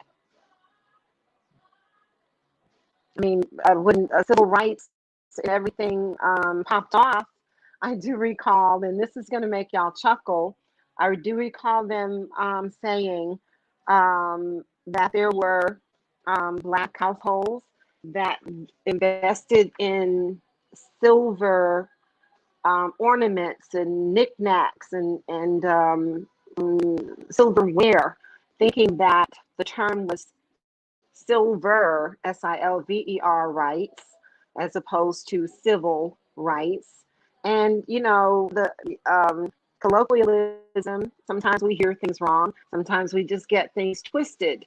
But at the end of the day, they, in their own special way, they were trying to do what they could, support the effort toward equality. So, you know, I just That is a found it kind of chuckle. interesting that he mentioned that. And Say that again? that is a chuckle worthy. That is chuckle worthy. Yes, let's get this silver some rights over here. Yeah. Let's add value to our lives with Yeah. this silver. Yeah. Absolutely. So Taylor the Yeah. Natural. But, Taylor the Natural it is was a just, young sister from Florida, but residing, I believe, and going to school in Texas. She has a question. This is for both of you, Brother Bakari and Sister Naomi. So, Brother Bakari spoke on our leaders being rappers, entertainers, etc., and he was spot on. So, I asked the panel, what occupations, credentials should true leaders have in our community? Now, the reason why I say this is a great question is because if anyone does the play black, that was one of the original topics that I proposed early on in this broadcast. I said the same thing. Who are our leaders? And should we be vetting our leaders a little bit more scrupulous with a little bit more scrutiny? It seems like we've become very lax on who and what our leaders are and what they stand for. So, with the two of you, Brother Bakari as well as Sister Naomi, would definitely love for you to weigh in. and just let me know in regards, or let us know rather, following up on Taylor the Natural's question. What are the occupations or credentials should true leaders have in our community? Okay. First, you say what credentials? First, we should study their background, right? See where they come from. See the type of things they have done. What type of occupations? Cause see, there's different type of leadership. If we see like, I basically like the military, right? The president is the highest ranking in the military, actually, but I ain't gonna go that high, right? We got 5-star, 4-star, 3-star generals. You have supply, you have cook, you have people working aviation, right? So you need a business leader. For on the business side, you need someone who has a background in business, someone who has a background in doing business to bettering or trying. And you have seen him or her try to make business better in our community, right? We need attorneys, we need psychologists, we need people who want to have some type of military infrastructure so we can protect our communities, not just from the outsiders, not just from the police, but also from the people in our community that look like us, that want to do harm to us. So your leader should have types of check their background. What do they know, right? And we have to excuse me, accept certain positions. Everybody's not going to be the 5-star general. Everybody might not even be a general. You might be a captain. You might be a major, a colonel, a captain. You might be a NCO. You might be E7 or E6. But everybody has a job. See, I was in the military, right? And one thing I learned, I didn't learn it there, but the way they put it, you learn to delegate authority, right? So let's say I'm the E7 and Courtney and Naomi is working under me, and we're supply. So we are supplying the community, we supplying our people with what we need, right? So to make sure nobody feel less than, I delegate authority to Courtney. So Courtney is going to be in charge of what she's doing, right? So she's leading that, right? So Naomi, I delegate certain things to her, right? And she's going to be in charge of that. In that way, there's a leader and you have a chain of command. But the first step is just like when you go into a job, they ask you, have you ever done this job before? We need to vet, we need to truly understand their background. What did they come from? When did you wake up and realize that our people needed this type of help? When? I know everybody come into the movement in different stages, but show me something that you have been doing. That's what I think. And our politicians, if we're going to constantly go out here and vote, it's the politicians who's going to work for us. The politicians that's going to put us first because we put them first when we go to the polls. Well, for the people that vote. So people we vote in have to be willing to put us first and look out for us. And if not, we punish them by not voting for them next time. I get the mic. I hope that answered your question, Taylor the Natural. Yeah, I would definitely love to know, Taylor, if you are still in the room, let us know if you want Brother Bakari to expound on anything else other than that. I definitely just wanted to piggyback a little bit. I'm gonna stop saying piggyback because I don't even eat pork. I'm gonna say something like I'm a kale back on what Brother Bakari said. I'm a kale back. Um, when in regards to politics, and so I hope that Sister Naomi is going to be able to rejoin us. I know she's been having some connectivity issues because again she is up for a very prominent office um, in Alabama, and politically, of course, that's my background as well, where I found to be very instrumental in moving forward agendas. But you're only as good as able to do that politically as you have a support team.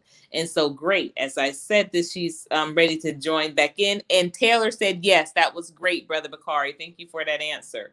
So I would love I'm going to kind of alley-oop this one to Naomi because she is currently seeking office in Alabama. I won't say that all of my political days are behind me, but for right now, I've been very much enjoying consulting, being a campaign organizer, and getting the community to see or to appreciate the leadership that can come from them. As I often say, I encourage people not to vote, but to run.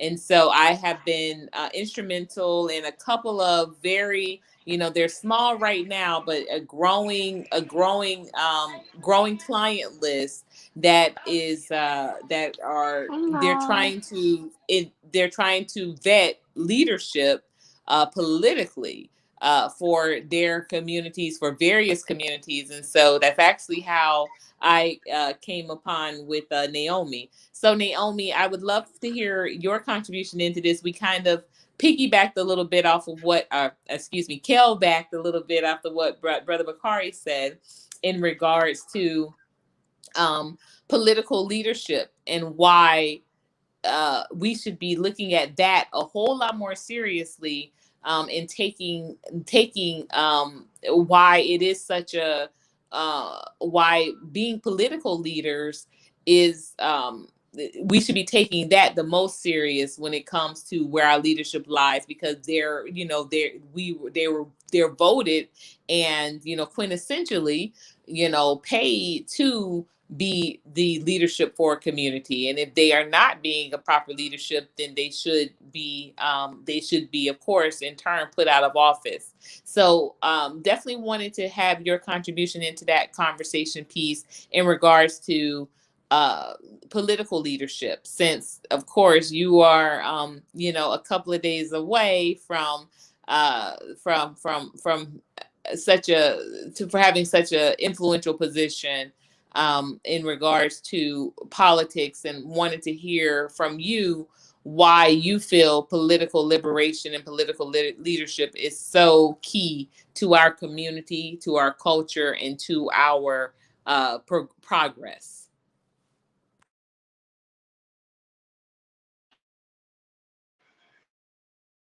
Of course, I must um, extend kudos to Bakari for his educational answer. And but I must also apologize because I, beyond what he was saying about delegating responsibilities to those who have the expertise for whatever is needed. I didn't hear much beyond that, but I totally agree with Bacardi's posture. Vetting is extremely important when it comes to tapping someone or helping someone to become elected, or designating someone for a leadership position. I mean, transparency, transparency, transparency. If you have something in your past and it could be a potential problem for your aspirations, for your affiliation with etc., you need to talk about it. I mean, because nobody's perfect. We're all trying to make it back to the universal mind, being all knowing and all that. But at the same time, life happens, and we just need to be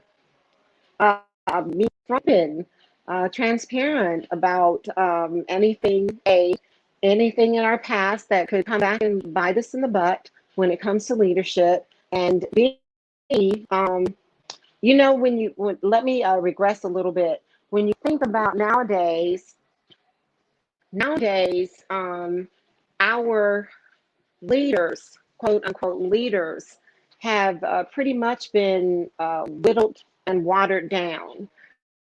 Granted, we have some figures that are just sensational and they are out loud, and they have an impressive entourage or an impressive list of followers that they have gotten through, all these contemporary means via social media, via party affiliation, etc. But at the same time, when it comes when it boils down to the grassroots, or where the tire hits the road, the rubber hits the road, we have leaders in our communities that can determine the outcome of elections, and they only, get out and be about and so forth, doing their thing when there is an election cycle. When there's no election cycle going on and there's nobody they need to influence or sway to vote this way, that way, or third, then, they just go about their regular lives, being loyal church members or being sensational moms, parents, grandparents, aunties, uncles, etc. But we have being a leader and really truly embracing your leadership role is no short order. It's nothing to balk at all. It's really, really big because there's so many things involved in our contemporary society that we have to, as I say, maintain breath, so to speak, know a little bit about most things so that we can maneuver, so that we can get things done, so that we can, be that influencer or have that influence that the leadership position requires.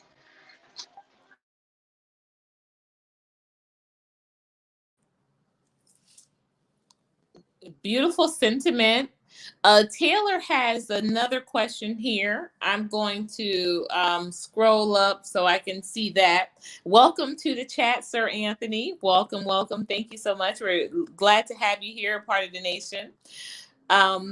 We are looking up, we're a little ahead of 2 hours. I'm going to close this out soon, but I want to get this comment in, and then if anyone has a last question, and I'm also going to ask for everyone, please, on the panel to make sure you leave your where they can find you, as well as leave a piece of contact information, whether it's email or whether it is a social media handle for another social media page, after this, after another, one more question, after this question. So we have two more questions. So Taylor the Natural says, another thing I'm really into is the youth and teaching them health and wellness also.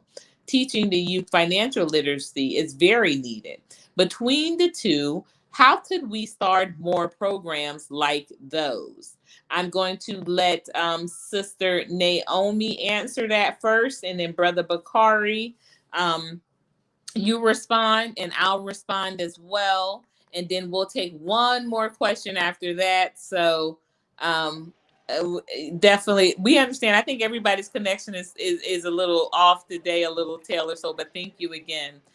So Sister Naomi first, and Brother Yeah. Bakari, and then I'll respond, and then we'll have one more question. So the question again, between health, wellness, financial literacy for the youth, how can we start more programs like those to benefit our communities? Okay, let me just jump in, expressing an affiliation that I have, that I've had since the early 70s, 1972-ish. It is an affiliation or connection to a nonprofit organization in West Alabama, in one of our Black Belt counties, in Greene County. And it's called the Center for Rural Family Development. Their motto is always doing something to help the children, helping Greene County and beyond. And Tiffany, with that said, I would say that if something snatches your thoughts about doing something, anything to help the children, to help a child, to help the community of children, then go for it. I mean, you may not have, all your ducks in a row to begin with, but like the Black Belt Community Foundation here in West Alabama, their motto is take what you have to make what you need.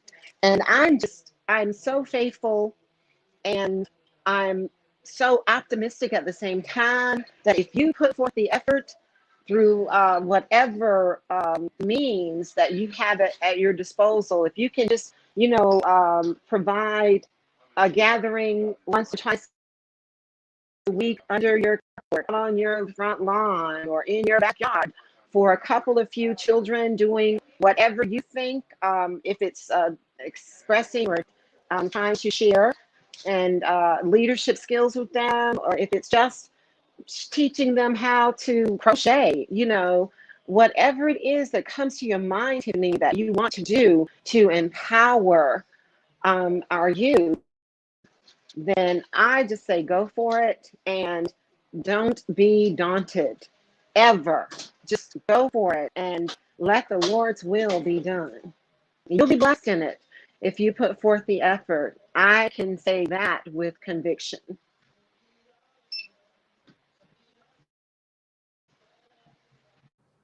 Absolutely excellent, Brother Bakari, but excellent. Thank you so much, Sister Naomi. Yeah, that's what I was gonna say. That was actually what she said. I was gonna say tailor it natural. If it's something that you want to do, just do it and talk to some people who you know will help. And an example I would use, I started a book drive, a year-round book drive, right? I give out books to Black kids to teach them to be proud of who they are, proud of their hair, proud of their skin, proud of their nose. I give them a help. I buy specific books. I buy some specifically for little Black girls, some specifically for little Black boys, and some that can just be for Black people, period. But what I did was when I started and I showed people what I was doing, and Courtney can attest to this. People have just started donating. I show what I'm.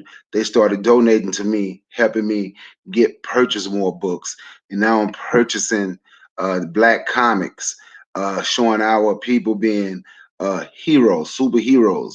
So if that's something that you want to do, and you don't know how to get it started, or you don't know anyone right now that will help you, you get it started and show what you do. And if it's anything that I can do from where I am, because I think Courtney said you were in Texas. So if there's anything that I can do from where I am, like make a donation to what you're doing, uh, I will help you.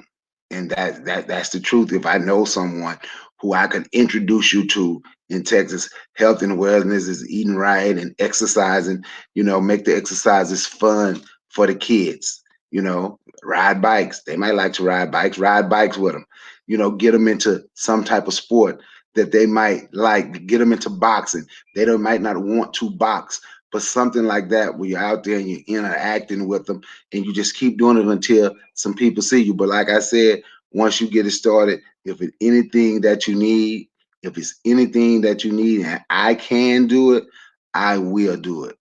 And that's a promise. Yes, I can confirm. I can confirm. Brother Bakari is the wrong person to ever say that you want to do something, because he's going to support you doing it. I said I'm the same type of person. I used to tell people, I said, don't tell me you wanna go to space, because the next time I see you, I'm gonna be like, hey, NASA, NASA is looking for they're looking for some people to intern in this program. So it starts somewhere, but definitely both Sis Naomi and Brother Bakari. This is what I'm talking about, people. This is exactly what we need, as we need more of. This is leadership. This is leadership. This isn't, neither one of these two individuals didn't say, oh well, they already got programs. They got plenty of programs. Oh, whatever. Real leaders find leaders. and inspire leadership within you. That's what a leader does. That's what leaders do. And so when we talk about the when we talk about the credentials that leaders should have, that to me is the best quality, is someone that can inspire the leader in you. I tell you, something that I always used to share with other people on the dais, because again, I was the youngest member on the council for Coconut Grove in Miami. And, I can't tell you how many times I was discouraged when looking at other positions to fill and to go for. And I was discouraged by people. They would say, oh, this, why don't you just let so and so continue to have that seat, wait till they retire, or in some instances I was even told, wait till they die. They're old, they're gonna probably die soon, just wait until something happens, and then but don't challenge people for their seats, because that's insulting. And I can't tell you how many times I heard that, and I would put on a brave face, but it really hurts to hear that. But what made what really made my day is to start to talk to certain people that you know they they encouraged the leader in me. They didn't say, oh, just wait until, or just let someone have it. And one of those women I want to give a big shout out to, that I haven't talked to in a long time since I left Miami, but Miss Beverly Gibson. One day she said, Courtney, every day that sun gonna rise, and don't ever let anyone take that joy. Don't ever let anyone take that joy of what it feels like to have that sun hit you. And so, and that's something so small it seems, but it really, she said, the life is too short. No matter how long you live, it is too short. And so just don't look past any opportunity. So with that being said, I share the same thing with you, Taylor. You always have such great questions. You're such an intellectual sister. You have all you need. Trust me. You don't need to look for a program, and your gift makes room for you. You have all you need. You have the intellect, you have the drive, you have the ambition. And I promise you, if there's something that you see lacking in your community, 9 times out of 10, somebody else sees it too, and you can absolutely join forces with them. So we're gonna have it, and welcome Therapy by Nature. Welcome, and you right back at you, Queen. We're gonna have one last question. If let me scroll up to see if I missed anything. Welcome, Men Need Knowledge. Welcome. I know that, yes, it is Ramadan, so thank you for being here with us. And again, welcome to the chat, Sir Anthony. Absolutely. If we don't have any additional questions from the panel, let me scroll down. I see something might have just come up. No. If we don't have any additional questions from the panel, I'm going to propose one last question. And, then I would love for, of course, everyone on the panel to please leave a contact piece of information. Where can we find you, as well as a way to reach you? So if that's the same information, then so be it. But if that is two different pieces of information, please don't hesitate to share both of those. And I'm going to ask for, on this time, I'm going to ask for Brother Bakari to go first, and then let Sister Naomi close out the chat. But my question, finally closing out today, is, and this is for both of you. And if you need to take a couple of minutes to think about this, I definitely do understand. It's a little bit layered, but in light of recent events and ongoing events, do you think that we should, as a community, as a culture, put more value in militia leadership? Okay, so that question will first go to Brother Bakari, and then last, of course, Sister Naomi, and then, of course, after Sister Naomi, I would love for Brother Bakari, for at the close of your answering your question, please leave contact information as well as your social media reach out or outreach links. And the same for you, Sister Naomi. But Sister Naomi, you will get the last word tonight. Thank you. So after I answer the question, give my closing statement. After you answer the question, give your closing statement, correct, and your Okay. contact information. Yes. Okay. Hell yeah. We need to focus more on militia. Should we call it? I had an emergency meeting the other day with this group, and we put it out there. Whoever want to be involved, we need weapons training. We need all of that. We have to be. This stuff is not going to stop unless we make it stop. Right? You can't ask the bully. You can't beg the bully to stop bullying you. You have to make the bully stop bullying you. So, like, I'm gonna give you an example. Everybody, did y'all see where the staff sergeant in South Carolina was bullying the young black man? He doubled his size. Do y'all remember that? Pushed him, almost pushed him down. The next day, a group of black people show up in the white guy yard. He's scared to come outside. But yes, we need to be more organized. We need to have a military mindset, and there's things we can do to make sure these cops don't make accidents, don't have accidents killing us anymore. That's what we have to do, and that's what I'm working on now. I'm working on that with Courtney says she's gonna. We have already talked about this a while back. She want to learn, but yes, and we want to set everything up. We want to set everything up just like Army. It's going to be just like their military. So you learn from them, and you can use what you learn from them to help yourself. But you're damn right. That's what we need. Hell yeah, we need a militia, a real militia, not one that want attention. Because I don't even care about the attention. I just want to do the work to make sure our people is okay.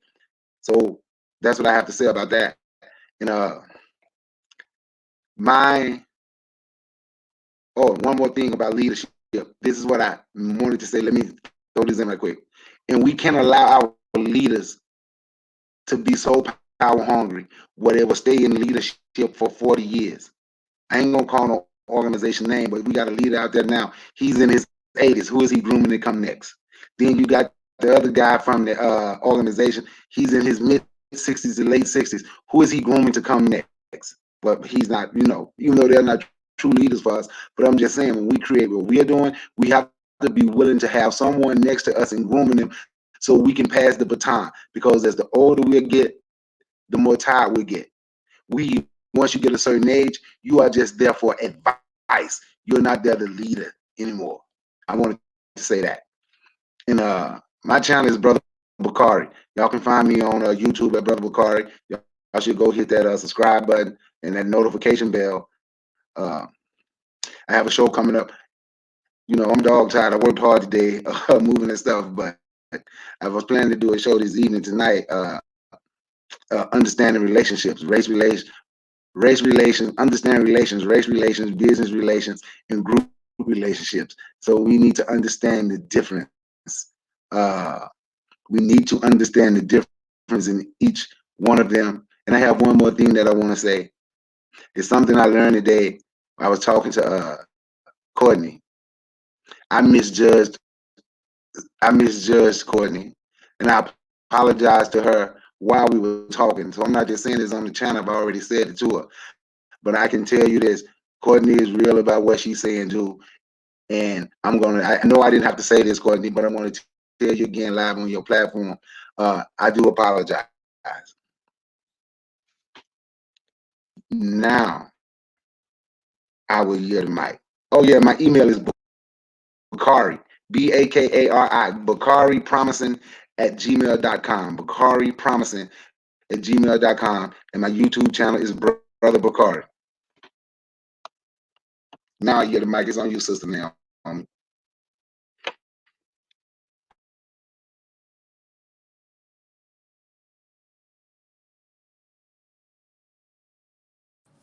Sister Naomi, you still with us? And I want to thank you also to Brother Bakari. You absolutely, you did not have to do that. Don't make me cry. Because when I talked to you today, that was just, just like I said, I appreciate your counsel. Don't ever think I don't think I take it for slight. I've also appreciate so much your support. Just like I said, being here in Atlanta and being back rather, but meeting you and seeing that you are very real and committed to your work as well. And that's why, I want you to know iron sharpens iron. And so I just want to thank you again for just taking the time today, to have that conversation with me, and to allow me to express myself. Because again, no one's opinion of you is any business to you. But I just, I wanted to be known and be shared that uh this work, this purpose, this is my life. It really is. There's a lot of things I could be doing to have more subs and to have more views and things like that.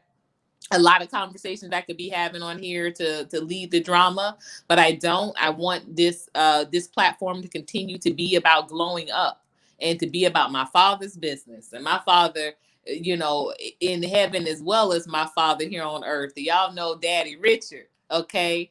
I can't say enough about just the things that I saw him sacrifice, in order to put 5 children through college, and lost his wife, my mother, in the process, and still was strong, and showed up. And so, just again, salute to the council, salute to the elders. I don't want us to ever think that we take that I take, and that I would lead any effort to ever take anything for granted, that type of time and that type of wisdom.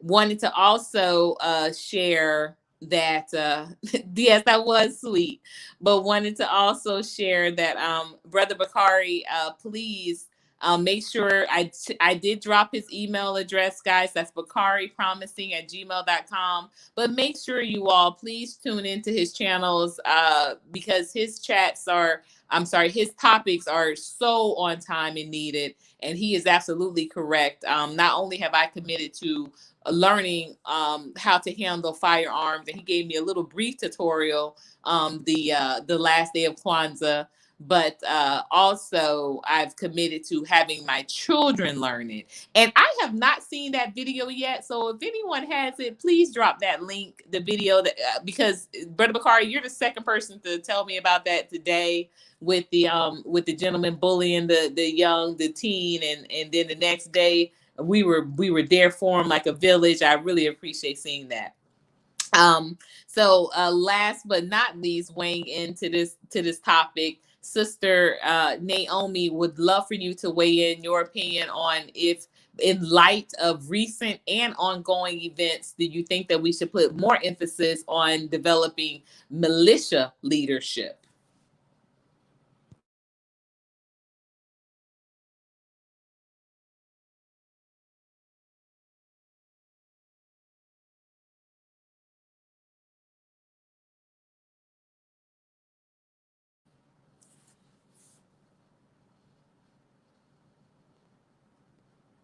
I can't hear anything.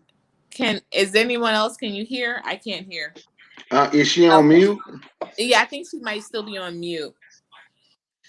Let me type in the chat, sis, because she's now. I don't think she realized it.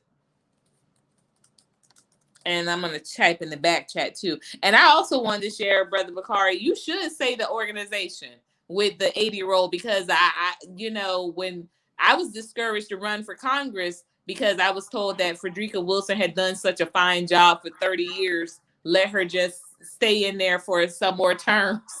And these were real conversations. This was real advisement. We do need to stop advocating for that type of monopolizing of these seats, because as you said, you get to a certain point, you're not really you're just moving, you're not really doing anything progressive or anything to challenge the norm. What you're put into a position, or you're in a position rather, once those years go by, to just continue whatever is already in place. And it's just very unfortunate that so many of us get oh no, she didn't leave. She just wanted to come back out, but she's back. No worries, Taylor. Here she is. Sister Naomi, can you hear us now, or say something so we can make sure we hear you? Yes, I I perfect. can Okay. hear you now. Perfect. Okay, so I'm gonna go back on mute. But again, the question Okay, is: should we be putting more effort or more emphasis on developing militia leadership for our communities and for our defense? And then you can close out with where people 60 can or find 40. you if they want to support you. They want to watch your rise. They want to follow your campaign efforts. Also, contact information that you would like to share. You can go ahead and you can go ahead and say it. And Certainly. with your permission, I'll list it as well in the chat.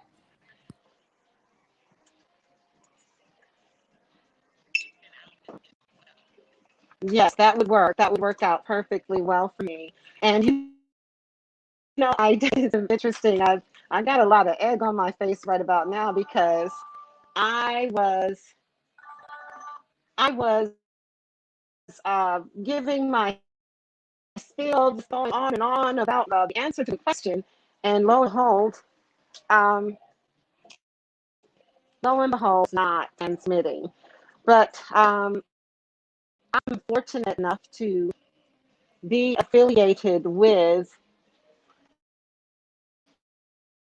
the National Mojave Party. That's right. Okay. The National Mojave Party. I'm confident that the things that the National Mojave Party plans to implement will, in fact, allow us to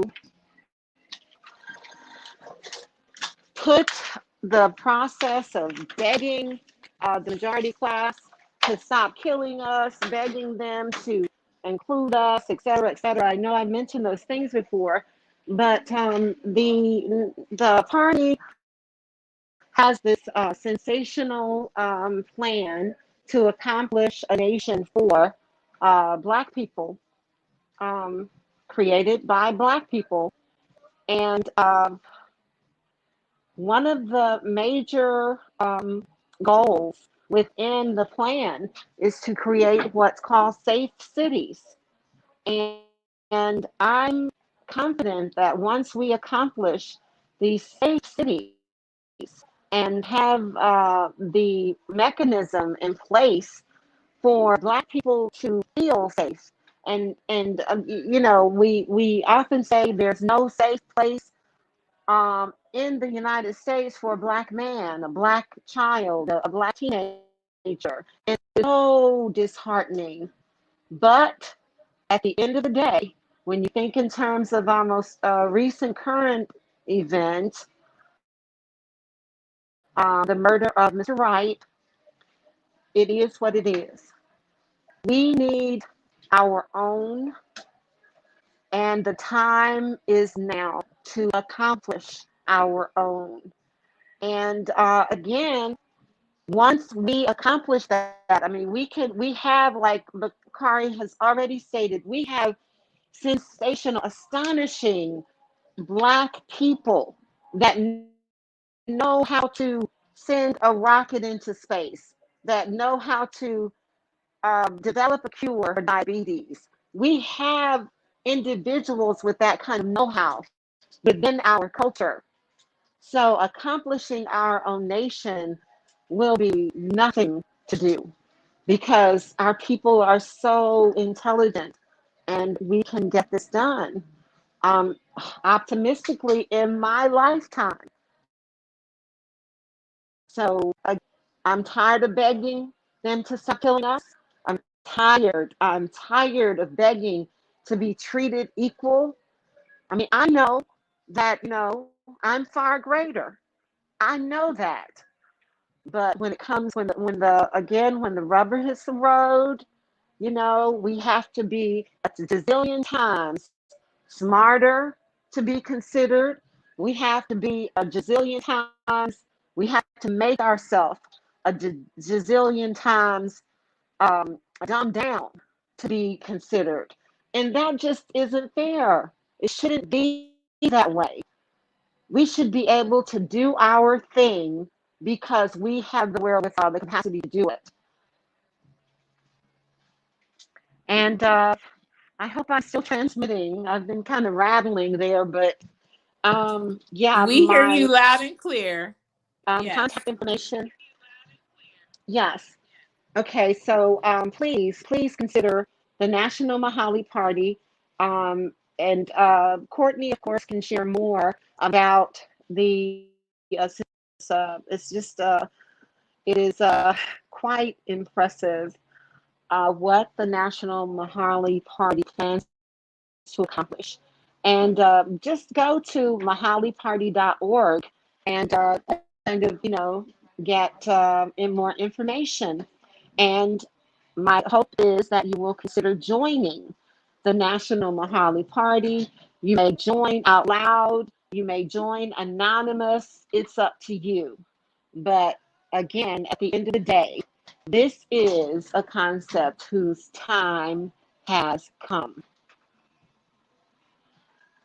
You may contact me via my email. That's valcandy, V as in Victor, ALCANDI, the number one at bellsouth.net. Courtney, I think you already have that information.